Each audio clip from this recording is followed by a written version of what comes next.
अपने और सारी कायनात के मरकज़ अक़ीदत जनाब मुहम्मद रसूलुल्लाह सल्लल्लाहु तआला अलैहि वसल्लम की बारगाह बेकस पनाह में दुरूद व सलाम की डालियां निछावर करें। पढ़े बाबा बुलंद अल्लाहुम्मा सल्ली अला सय्यदिना व शफ़ीइना व नबीना मौलाना मुहम्मदिन बादिल जुदी वल करम व आलिहि व अस्हाबिहि व बारिक वसल्लम सल्लल्लाहु तआला अलैहि वसल्लम।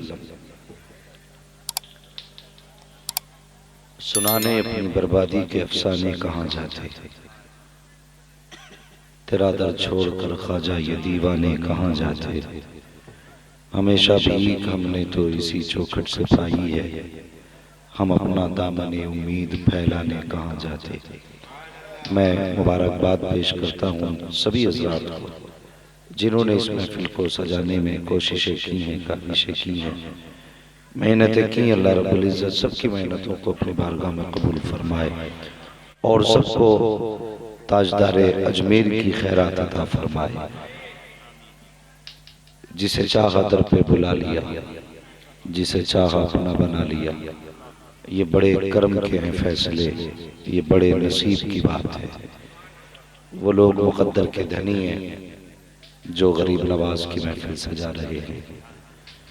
और ये एक महफिल क्या, अगर हर रोज इसी तरह की महफिलें हम गरीब नवाज के नाम में सजाते रहे तो खुदा की कसम इतना बड़ा एहसान गरीब नवाज का है कि सांसें खत्म होती हैं, हो सकती हैं, उनके एहसान का बदला अदा नहीं हो सकता, उनके एहसान का बदला अदा नहीं हो सकता। वो अताए रसूल है, वरे मुस्तफ़ा का तोहफा है। और ये मेरा और आपका मुकद्दर है कि खुद मुस्तफ़ा ने हिंदुस्तान के लिए उनको सेलेक्ट करके भेजा। हाय हाय हाय हाय, सुभान अल्लाह, सुभान अल्लाह। खुद मुस्तफ़ा ने भेजा। यही हिंद की ज़मीन है। मेरे हुजूर ने एक दिन वज़ू फरमाया और हिंदुस्तान की तरफ रुख किया और लंबी सांस ली। सहाबा कहने लगे, हुजूर इतनी लंबी सांस?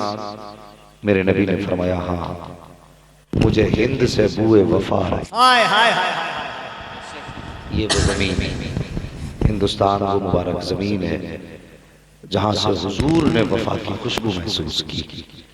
यही वजह है, यकीन जानो, इश्क करने का हुनर अगर हिंदुस्तान वालों से ज्यादा किसी को आता ना तो फिर वो दूसरे मुल्क वालों को आना चाहिए था।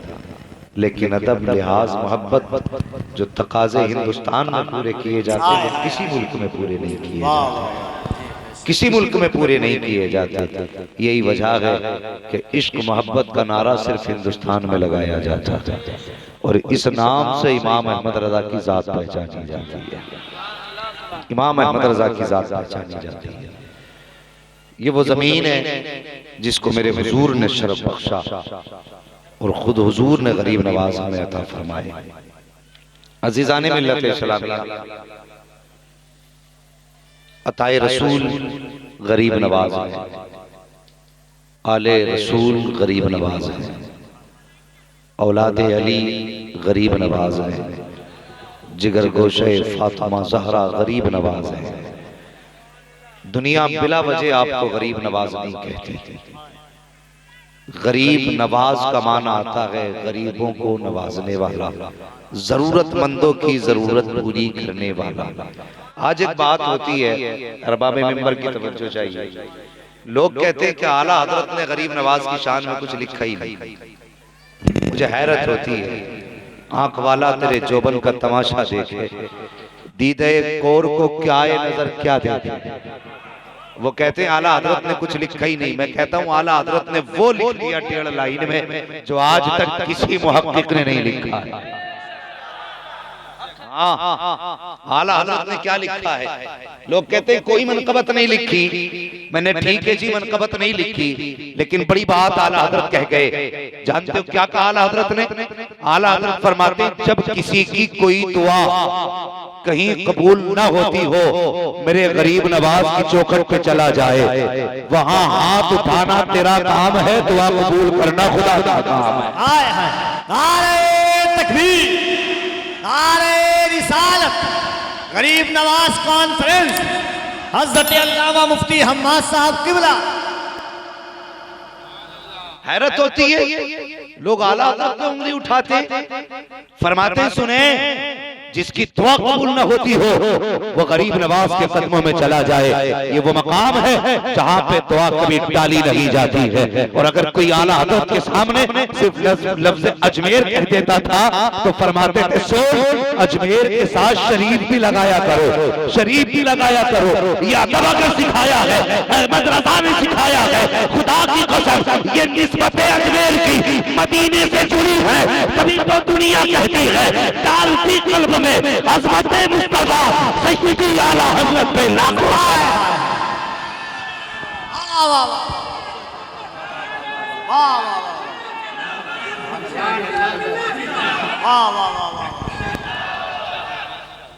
इश्क तेरे सदके जलने से छुटे सस्ते, जो आग बुझा देगी वो आग लगाई है। हाँ, आला हज़रत पे फूंकने वालों कभी आला हज़रत को पढ़ के भी देख लिया करो, लेकिन आला हज़रत को वही पढ़ेगा जिसे उर्दू आती होगी।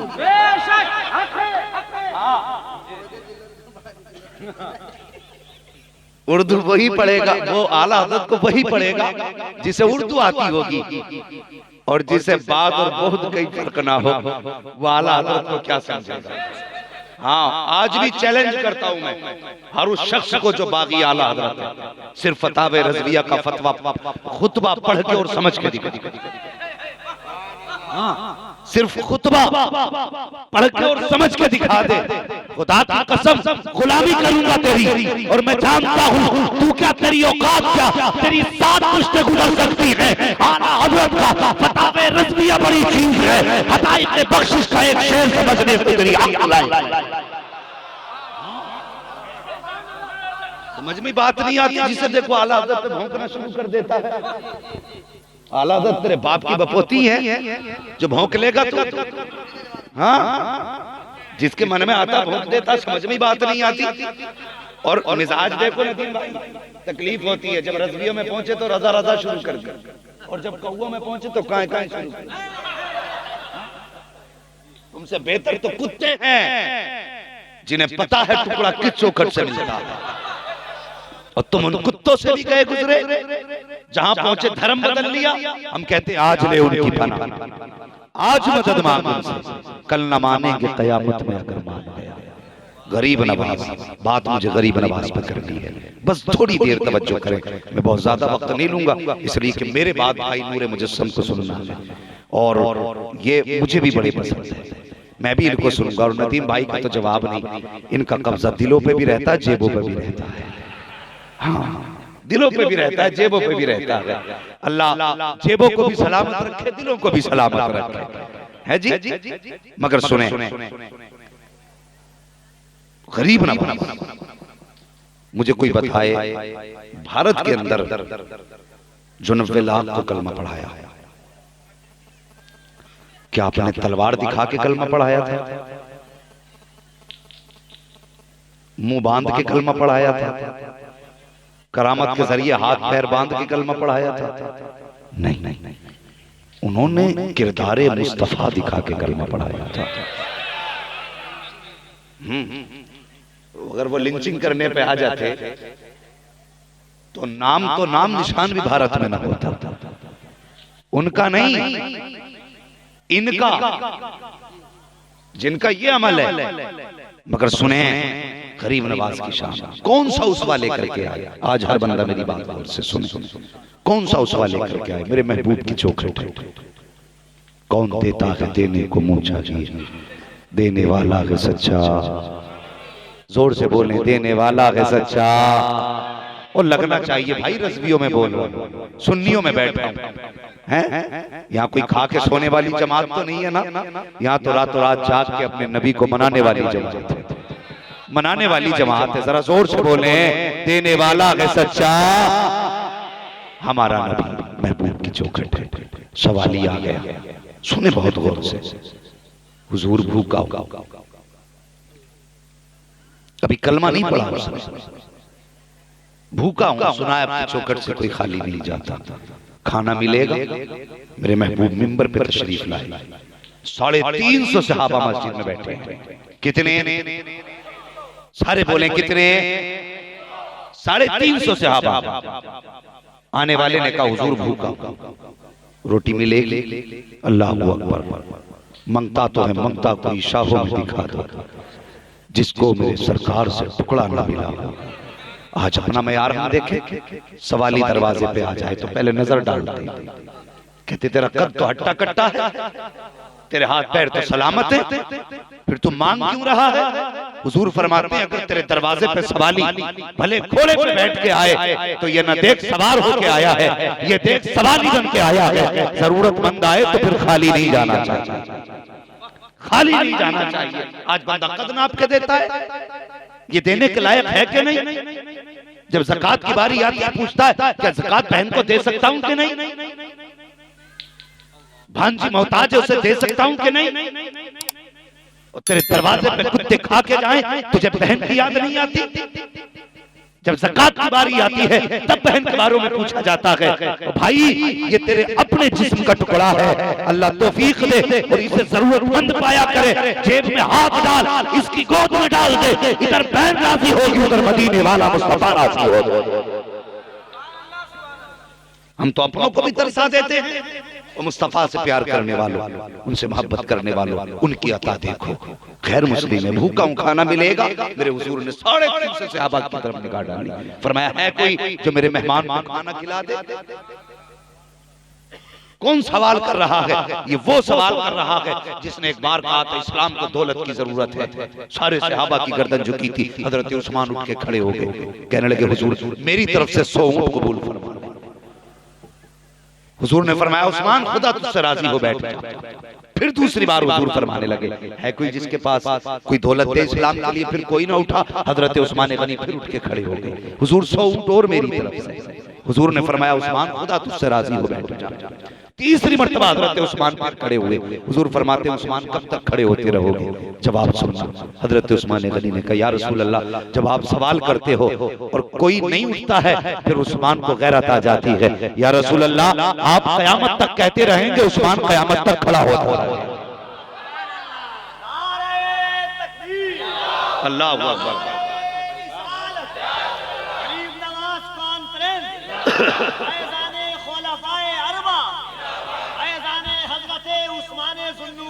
जिंदाबाद जिंदाबाद। कहते हैं या रसूल अल्लाह आपका सवाल खाली चला जाए, ये उस्मान को गवारा ही नहीं।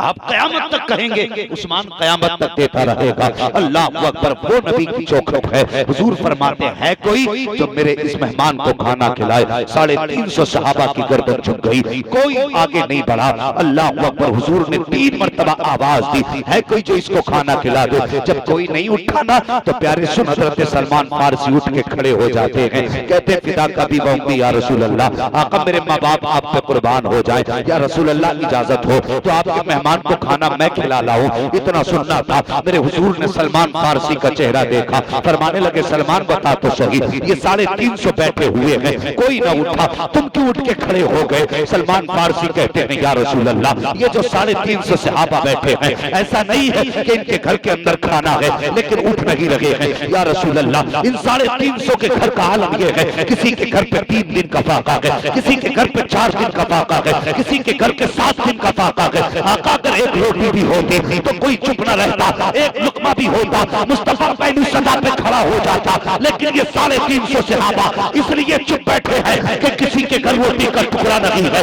इस मेहमान को कहां से खिलाए? का सलमान फिर बता तो सही तू कहां लेके जाएगा, कहां इसको खाना खिलाएगा? सलमान की आंख में आंसू आए, कहते या रसूल अल्लाह मैं एक ऐसी चौखट को जानता हूं जिससे आज तक कोई खाली नहीं गया है। सलमान बता तो सही किस चौखट की बात करता है? अब सुन दिल के तरीके खोल। सलमान फारसी ने कहा था या रसूल अल्लाह वो चौखट किसी और की नहीं बल्कि आपकी बेटी खातून जन्नत फातिमा ज़हरा की चौखट है।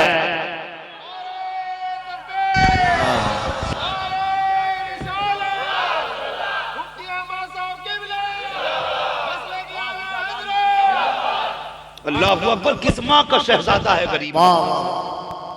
कभी बैकग्राउंड चेक कर, किसी के 3 पुश्तों के ऊपर कोई वली हो जाए तो 7 पुश्तों तक गिनाता है कि 7वीं पुश्त में हमारी वली हुआ था। बता जिस घर का बच्चा बच्चा वली हो, हाँ, जिसकी चौखट पे अगर नियत देख करके कोई गुजर जाए वो वली हो जाए। फिर बता खुद उसकी अपनी शान का आलम क्या होगा, अपनी शान का आलम क्या होगा। हुजूर खातून जन्नत की चौखट पे जाना है। सलमान फारसी ने मेहमान का हाथ पकड़ा, आ गए। सुने, अल्लाह की नस्लों को आबाद रखे, खुदा आपको सलामत रखे। आए सलमान फारसी। कौन? सलमान आया है। चचा किस लिए आए? कहने लगे एक मेहमान है हुजूर का। किसी के पास रोटी नहीं थी और हुजूर ने कहा कोई मेरे मेहमान को खाना खिलाए। यकीन था भले पूरे मदीने में रोटी ना मिले, लेकिन फातिमा की चौखट से भूखा नहीं जा सकता कोई, इसलिए आया। इतनी बात सुनी, हजरत फातिमा ज़हरा कहती मेहमान कहाँ है? सैयदा साथ में है। फरमाया जरा अलग कर दो मेहमान को। हजरत फातिमा के कहने पे सलमान फारसी ने मेहमान को दूर कर दिया। फिर आपने हजरत फातिमा ने दरवाजा खोल दिया। कहा चचा सलमान जरा अंदर झांक के देखो। आपने झांक के देखा, जमीन पे चटाई पे शहजादे लेटे हुए हैं। अल्लाह अकबर, क्या बात है सैयदा? कहने लगे आप रोटी की बात करते हैं, 3 दिन से मेरे बेटों ने एक लुकमा नहीं खाया है। 3 दिन से मेरे बेटों ने एक लुकमा तक नहीं खाया। इतना कह के सैयदा रोने लगी। हजरत सलमान फारसी ने मेहमान का हाथ पकड़ा, वापस आने लगे। आवाज आई चचा जरा ठहर तो सही। सलमान फारसी ठहर गए। क्या बात है?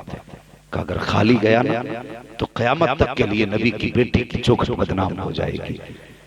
कि सवाल ही आया था, खाली चला गया, फिर क्या करोगी? कहा मेहमान को दूर कर। सलमान फारसी ने मेहमान को दूर किया। सैयदा ने अपनी चादर दी। फरमाया जाओ सामने यहूदी के पास चले जाओ, उससे कहना ये चादर ले ले, बदले में जो काटा दे दे। सलमान ने जब चादर ली, अल्लाह अकबर, दामन में छुपाई, रोते हुए चले। कोई आम चादर न थी। जिस चादर को बेचने लेके जा रहे थे, बस यूं समझ आज जमीन और आसमान की आबरू बाजार जा रही थी। अल्लाह अकबर, वो चादर जब लेके गए, जाने के बाद शमून के हाथ में दिया कि ले ये चादर है, इसके बदले में आटा दे दे। उसने कहा किसकी चादर है? कहा खातून जन्नत फातिमा ज़हरा की चादर है। कहा आज की नौबत आ गई कि ये चादर बिकने आई है बाजार में। तब हजरत सलमान ने कहा था अपने घर के फाके तो बर्दाश्त करते हैं, आज उनके दरवाजे पे एक मेहमान आया है, भूखा है, उसके खाने के लिए चादर दी है ताकि इसके बदले में आटा दे दे, ताकि सैयदा उसको रोटी बना के दे। अल्लाह अकबर। शमून ने इतना सुना, चादर को खोला, पैबंद गिनने शुरू किए। रोता गया, पैबंद गिनते गए। उसके बाद जब तय की बनाई है, चादर को समेटा, एक हाथ में चादर थामी, दूसरे हाथ में आटे का थैला लिया, आकर के सलमान फारसी के हाथ में दिया। कहा सलमान ये चादर भी ले जाओ, ये आटा भी ले जाओ। जब लेकर के वापस चलने लगे, तब शमून ने दौड़ के हाथ पकड़ा। कहा सलमान बता तो सही, खाली बस चादर लेके जाओगे या बदले में कुछ दे के भी जाओगे? कहा चाहता क्या है? कहा देर क्यों करता है? हाथ बढ़ा दे, कलमा पढ़ा दे, मुझे भी उनकी चौखट का मंता बना दे। कहा कहना क्या चाहता है? कहा हमारी किताब में लिखा है जो आखिरी पैगंबर होगा उनकी अपनी बेटी की शान का आलम ये होगा कि उनके दरवाजे पर जब भूखा सवारी आएगा अपनी चादर बेच देंगे लेकिन भूखा जाने नहीं देंगे। कहा जिसकी बेटी इतनी सखावत का दरिया बहाती है, उस बेटी के बाप की अपनी शान का आलम का बहुत अंदाजा लगा। सुभान अल्लाह, सुभान अल्लाह।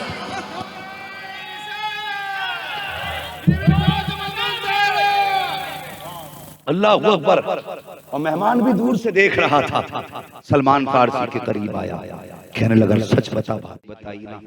मेहमान कहने लगा खाना बाद में खाऊंगा, पहले भी मुस्तफा का गुलाम बना दो मुझे। अल्लाह अकबर। ये उनके घर की सखावत और उनका बेटा गरीब नवाज। और कैसी सखावत! अल्लाह अकबर। सुने, बस थोड़ी देर बर्दाश्त करें। गरीब नवाज की चौखट पे खातून आई, कहने लगी हजरत बेटा दे दो। विसाल की बात कर रहा हूं, हजरत बेटा चाहिए, दुआ करें अल्लाह बेटा दे दे। तो आला हजरत फरमाते हैं जिसकी कोई दुआ कहीं कबूल ना होती हो, अजमेर मोहल्ला चला जाए, दुआ खाली दी जाती। गरीब नवाज की चौखट से बेटा मिल गया। अब उसका दस्तूर था हर साल बेटा लेके गरीब नवाज की चौखट पे जाती थी। उर्स के मौके पर एक बार ना बच्चे को लेके गई। बच्चा थोड़ा सा समझदार हो गया, बड़ा हो गया थोड़ा सा बच्चा। तो बच्चा था और एक कब्र थी सामने। बच्चे ने खड़े होकर वहां पेशाब करना शुरू कर दिया। मतलब इतनी तमीज बच्चे को नहीं थी पाकी ना पाकी की। बच्चे ने खड़े खड़े पेशाब किया। पेशाब के कुछ कतरे मजार पे गए जो सामने मजार थी। बच्चा उछला हवा में, जमीन पे पटकी लगी, बच्चा खत्म हो गया। ये गरीब नवाज की चौखट की कहानी है। जब बच्चा पड़ उठा, जमीन पे गिरा, फिर दौड़े लोगों ने देखा बच्चा इंतकाल कर चुका था। माँ दौड़ करके आई, वो यार माँ होती है। बच्चे की नब्ज देखी, नब्ज थम गई थी। फिर क्या था, माँ की चीख निकल गई। माँ ने किसी से कोई शिकवा न किया, लाल को गोद में उठाया, अल्लाह अकबर, गरीब नवाज के कदमों में जाके रख दिया। कहा गरीब नवाज अगर बेटा लेना ही था तो फिर दिया किस लिए था? अगर लेना ही था तो दिया किस लिए था? और दे दिया है तो फिर लिया किस लिए है? इतना कहना था। और यार माँ होती है, एक आह दिल से निकली है, बच्चे में हरकत आ जाती है। बच्चे में हरकत आई, शोर हो गया, बच्चा जिंदा हो गया है। माँ ने बच्चे को सीने से लगाया, जब लगा के माँ चली, दुनिया ने देखा जिस जगह बच्चे को पटकी लगी थी, बच्चा उछल के गिरा था, वो जमीन फटी। उस जमीन से बुजुर्ग निकले, गर्दन झुका के चले गए। किसी ने कहा बात समझ में नहीं आई, ये जमीन क्यों फटी, ये बुजुर्ग क्यों निकले और कौन से कहाँ गए? तो अल्लाह वाले ने बताया बात ये थी कि जब बच्चे को पटकी लगी, गरीब नवाज ने फौरन पूछ लिया, बता तो सही इस बच्चे को क्यों उठा के पटका? उस अल्लाह वाले ने कहा इसने मेरे मजार पर पेशाब किया, मुझे बर्दाश्त न हुआ, इसलिए मैंने उठा के पटक दिया। गरीब नवाज कहते हैं सुन, मेरे पास ऐसे भी आएंगे, वैसे भी आएंगे, अगर बर्दाश्त करने की हिम्मत हो तो कदमों में ठहर, वरना उठ के चला जा। अगर बर्दाश्त नहीं कर सकता तो गरीब नवाज के कदमों में रहने की इजाजत नहीं हो सकती।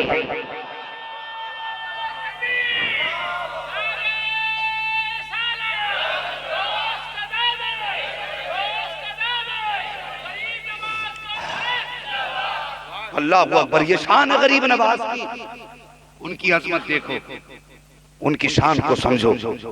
आज जो हिंदुस्तान में कोहराम मचा है ना, हर तरफ से कुर्ता टोपी दाढ़ी वालों को ऐसे देखा जाता है जैसे कोई किसी तीसरी मखलूक को देख रहा हो।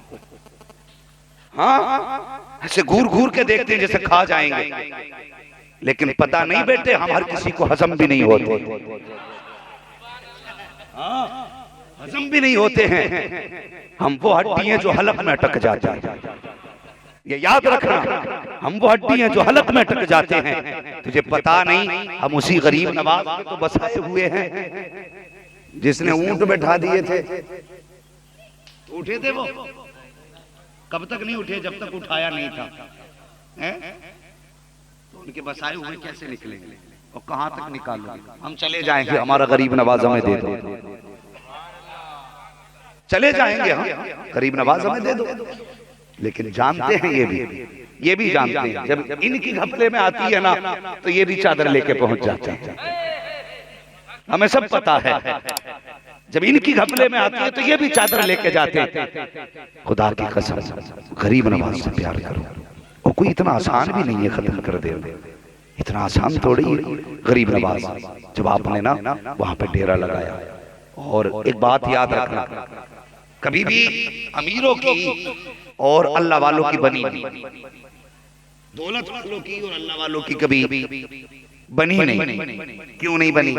दौलत वालों से मुराद समझ रहे हैं आप वो लोग जो ओहदे वाले लोग होते हैं, बादशाह हो, वजीर हो, मुशीर हो, ये बड़े बड़े लोगों की इनकी कभी बनती क्यों नहीं? अल्लाह वालों से उसकी वजह होती है ये सोचते हैं कि हमारे पास पावर भी है, डंडा भी है, कानून भी है, और फिर भी कौम हमसे दूर भाग रही है। और ये अल्लाह वाले हैं, खाली हाथ बैठे लोग इनके तरफ को भागे जा रहे हैं।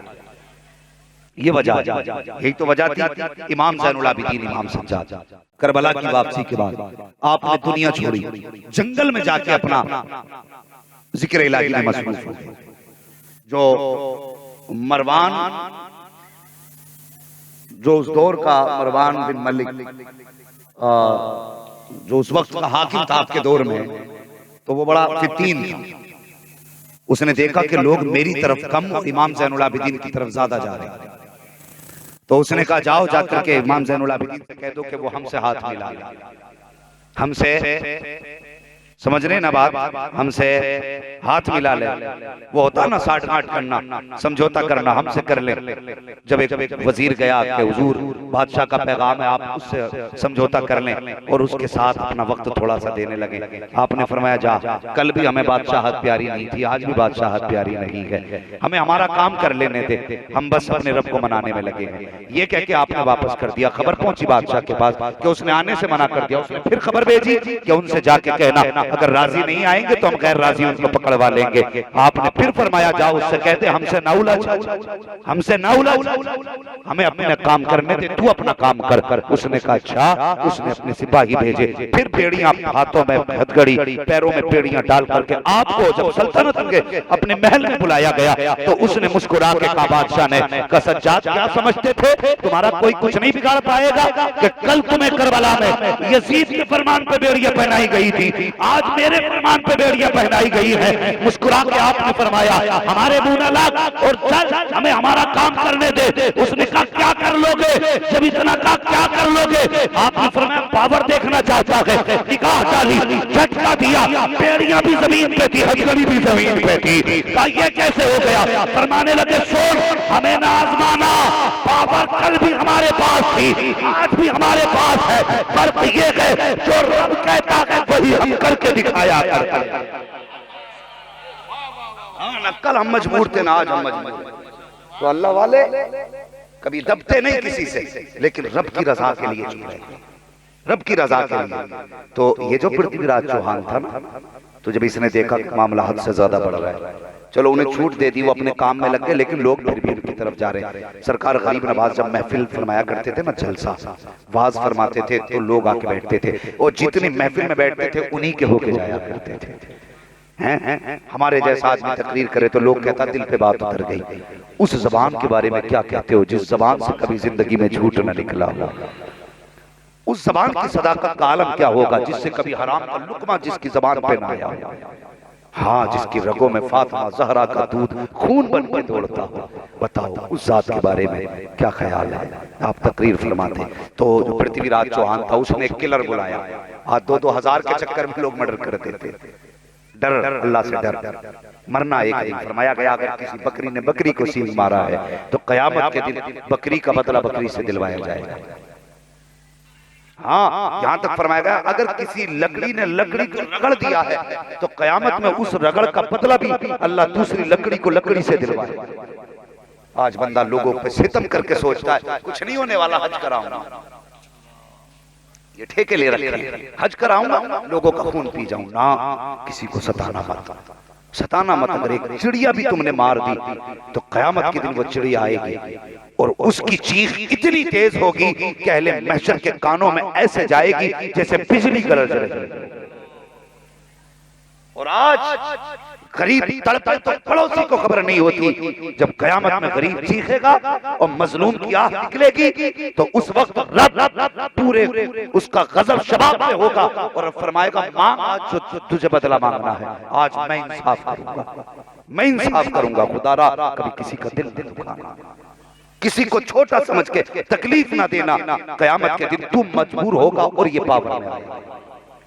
हाँ, तू कमजोर होगा, ये ताकत में आएगा, फिर खैरियत नहीं होगी, फिर खैरियत नहीं होगी। एक बादशाह ने अपने बेटे को पढ़ाने की ड्यूटी लगाई एक आलिम साहब की कि मेरे बेटे को पढ़ा दे। आज तो लोग मदरसे की तरफ जाने का नाम ही नहीं लेते। जिसको कुरान आ गया समझ लेते सब कुछ आ गया। भाई आगे बढ़ो और ज्यादा पढ़ो, बच्चों को हाफिज बनाओ, कारी बनाओ, आलिम बनाओ। जिस मुआशरे में हाफिज कारी होते हैं ना, फिर उस मुआशरे की बहार ही अलग होती है। बच्चों को पढ़ाने का शौक पैदा करो। बादशाह कहने लगा मेरे बच्चे को पढ़ा दो। मौलाना साहब ने बच्चे को पढ़ाया, बच्चा पूरा मुकम्मल आलिम हो गया। जब आखिरी दिन आया ना बच्चे का तो दस्तार हो गई, फरागत हो गई बादशाह के बेटे की। तो उस्ताद जी कहने लगे बेटे कल जरूर आना, बेटे कल एक जरूरी सबक रह गया वो पढ़ाना, कल आना। बच्चा अगले दिन आया, उस्ताद ने लिया कोड़ा, इतना मारा कि पूरा बदन उसका सुरख कर दिया।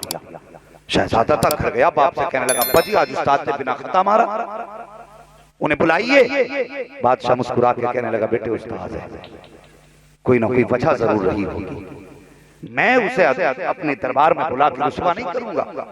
बेटा कहने लगा मुझे मारा है, तकलीफ इस बात की नहीं उस्ताद ने मारा, तकलीफ इस बात की है बिला वजह मारा है। बाप ने उसका इनकार कर दिया कि मैं नहीं बुलाऊंगा। अल्लाह अकबर, वक्त गुजरता गया, 30 साल का अरसा गुजरा।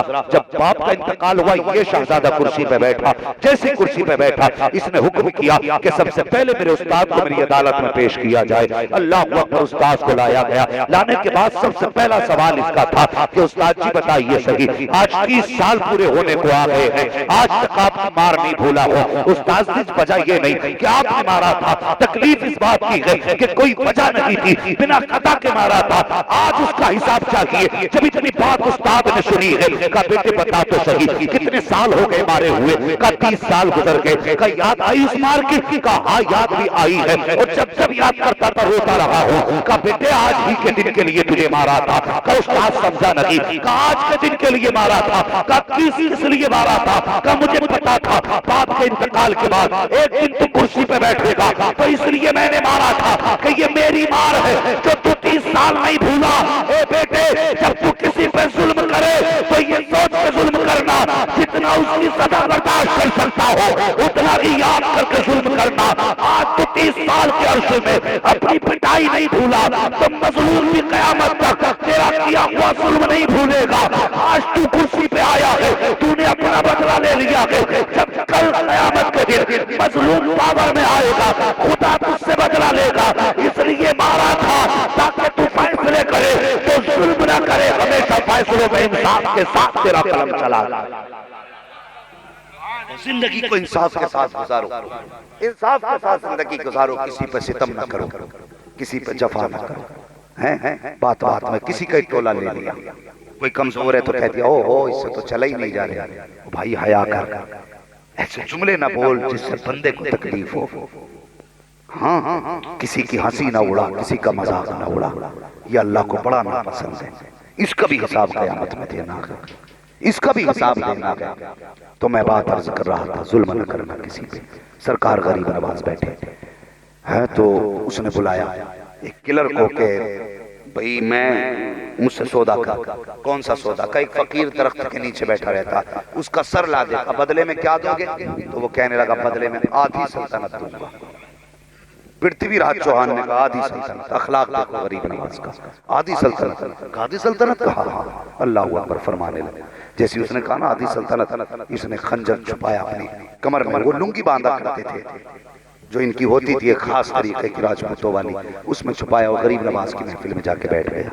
हाँ, लोग आते गए, पढ़ते गए, जाते गए, सबकी मुरादें पूरी होती गई, उठ के जाते रहे। आखिर में जब महफिल खत्म हुई, कुछ लोग रह गए। गरीब नवाज ने अपनी पीठ की इसकी तरफ, ये भी महफिल में था, कहने लगे सबको मुरादें मिल गई, अगर कोई बाकी रह गया हो, मुराद लेके आया हो, मिला ना हो, गरीब नवाज मौजूद है, वो भी अपनी मुराद पूरी कर ले, वो भी अपनी मुराद पूरी कर ले। किसमें हिम्मत थी? कोई नहीं बोला। फिर सब लोग चले गए, यही कातिल अकेला रह गया जो कत्ल के इरादे से आया था। फिर आखिरकार गरीब नवाज कहने लगे तुम जिस इरादे से आए थे वो इरादा पूरा नहीं करोगे? ये कहने लगा कौन सा इरादा? कहा जो तुम मेरे कत्ल का इरादा करके आए थे। उसने कहा नहीं तो मैं तो बस आपकी महफिल में आके बैठा था। गरीब नवाज फरमाने लगे अगर आके बैठे थे तो कमर में खंजर छुपा के लाने की जरूरत क्या थी? वो कहने लगा नहीं नहीं, हम राजपूत हैं और खंजर लगा के कमर में चलना हमारी शान है। गरीब नवाज मुस्कुराए, कहने लगे अगर ये शान है और तरीका है तो महल में जो पृथ्वीराज चौहान से सौदा हुआ है कि मेरा सर लेके जाएगा तो आधी सल्तनत मिलेगी, क्या वो भी उस राजपूतों का तरीका है?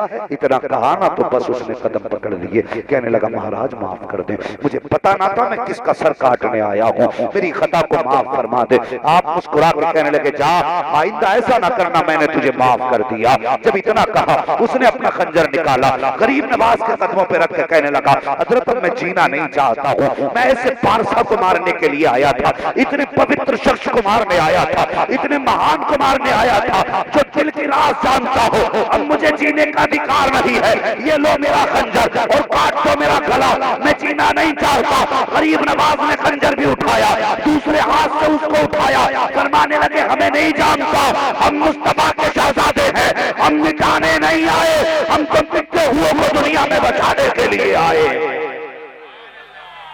अल्लाह अकबर, ये अखलाक था कि आज हमने कभी अपने दुश्मन को माफ किया तो बंदा कोई गाली दे देना तो हम बदला लेते हैं, फिर तमाचा जाके मारते हैं, बाद में पूछते हैं खाली क्यों दी तूने, और वहां तो कत्ल करने वाले को माफ किया जा रहा है। ये गरीब नवाज की शान है, गरीब नवाज की शान है। और पूरी जिंदगी उनके नाम के घी के चिराग जलाते रहो, उनके एहसानात का हक अदा नहीं हो सकता, नहीं हो सकता उनके एहसानात का हक अदा। अल्लाह अकबर, गरीब नवाज मुकद्दर है हमारा कि हमारे मुल्क में है, हमारा नसीब है कि वो हमारे देश में है, और देश में हमारे नहीं, हम उनके देश में हैं, हम उनके मुल्क में हैं। अल्लाह ने हमें उनके मुल्क में पैदा किया, ये हमारा नसीब है।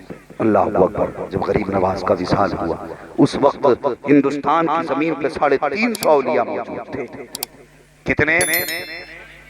350 औलिया मौजूद थे, और सबने ख्वाब में देखा मुस्तफा तशरीफ लाए, हुजूर तशरीफ लाए। सबने अपने अपने तरीके से सवाल किया, हुजूर आप हिंदुस्तान में? फरमाने लगे हाँ, मेरा मुईन जाने वाला है, मैं उसे लेने आया हूं।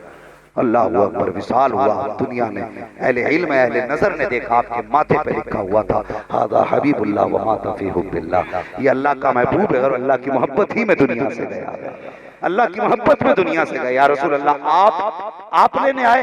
फरमाने लगे दिया भी तो हम ही ने था, लेने भी हम ही आ गए। दिया हमने था तो लेने भी हम ही आ गए हैं। खुदा की कसम मुकद्दर है हमारा जो गरीब नवाज हमारे और आपके बीच है, हमारे और आपके बीच गरीब नवाज हैं। जब तक जिंदा रहे गरीब नवाज के नाम की महफिलें सजाते रहना, उनके नाम की महफिलें आबाद करते रहना। हाँ, नसीब अपना अपना बस सुने, ये मुकद्दर की बात है, वो जिससे चाहे अपना जिक्र करा ले। ये तेरा मेरा नसीब है कि अपने जिक्र के लिए तुम्हारा और मेरा इंतखाब किया गया, तुम्हारा और मेरा इंतखाब किया गया है। भाई बस गरीब नवाज की महफिल से ये पैगाम लेके जाओ, हमें पढ़ना है और आगे बढ़ना है। पढ़ेंगे इंशाअल्लाह। पैसा कमाना कोई कमाल नहीं है, ये भी याद रखना, पैसा कमाना कोई कमाल नहीं है, इल्म हासिल करना सबसे बड़ा कमाल है, इल्म हासिल करना सबसे बड़ा कमाल है। जिन बस्तियों में इल्म की कमी है वो बस्तियां बहुत पीछे हैं, और जो कौमें इल्म से दूर रहती हैं वो पैरों तले रोंद दी जाती हैं। हमें बच्चों को पढ़ाना है। मारारा शरीफ का एक नारा मुझे बड़ा पसंद है, एक नारा लगता, आधी रोटी खाएंगे बच्चों को पढ़ाएंगे। ये मारारा शरीफ का नारा, कोशिश करें बच्चों को पढ़ाएं, आगे बढ़ाएं, और कमाई तो फिर भी हो जाएगी, लेकिन बेहतर ये है बच्चों को इल्म की दौलत दें, बच्चों के हाथों में कलम दें, ताकि बच्चे कल हमारे लठ ना चलाएं, कलम चला के अपना हक हासिल कर लें। इंशाअल्लाह देंगे बच्चों के हाथ में कलम, सर ना हिलाइए, जबान चलाइए, बोलो इंशाअल्लाह। पढ़ाएंगे बच्चों को, दीन सिखाएंगे बच्चों को इंशाअल्लाह। मौला करीम हम सब की हाजिरी को अपनी बारगाह में कबूल फरमाए। फरमाया गया ईमान वालों अल्लाह से डरो और सच्चों के साथ हो जाओ। अल्लाह से डरने का मतलब ये है फराइज और वाजिबात को उनके वक्तों पे अदा करें, और हुकूकुल्लाह जो है वो भी अदा करें, हुकूकुल इबाद भी अदा करें, किसी का दिल ना दुखाएं, किसी का हक ना खाएं। और सच्चों के साथ होने का मतलब ये है इनसे वफा करें, इनसे मोहब्बत करें, इनसे प्यार करें। मेरे हुजूर से पाक शरीफ की रिवायत है, मेरे हुजूर से एक सहाबी ने पूछा या रसूल अल्लाह, कुछ लोग ऐसे हैं जो खुद तो नेक नहीं होते लेकिन कहते हैं हम नेकों से मोहब्बत करने वाले हैं। हाँ, हम नेकों से मोहब्बत करने वाले हैं, या रसूल अल्लाह का उनको उसका अज्र मिलेगा? मेरे हुजूर ने फरमाया कि अगर वो नेक ना भी हो, उनका तरीका नेकों से अलग हो, लेकिन फिर भी नेकों से प्यार करते हो, हुजूर फरमाते हैं क़यामत के दिन उनको इसी नियत के बदले बख्श दिया जाएगा कि वो वलियों से प्यार किया करते हैं। हाँ, तो कम से कम नेक ना बन सके तो नेकों से प्यार ही करते रहे। अल्लाह वालों से प्यार करें, मोहब्बत करें, इनसे वफा करें। बस जो हुए अगला उनको माफ फरमाए रब्बे कायनात। जिंदगी ने दिया साथ, फिर होगी मुलाकात। चमन रहा, फूल खिलेंगे, जिंदगी रही, फिर मिलेंगे। सारे लोग कलमा शरीफ पढ़ लीजिए, ला इलाहा इल्लल्लाह मुहम्मदुर रसूलुल्लाह वमा अलैना इल्लल बलाग, अस्तगफिरुल्लाह रब्बी मिन कुल्ली ज़ंबिन व अतूबु इलैह। अस्सलामु अलैकुम व रहमतुल्लाहि व बरकातुहू।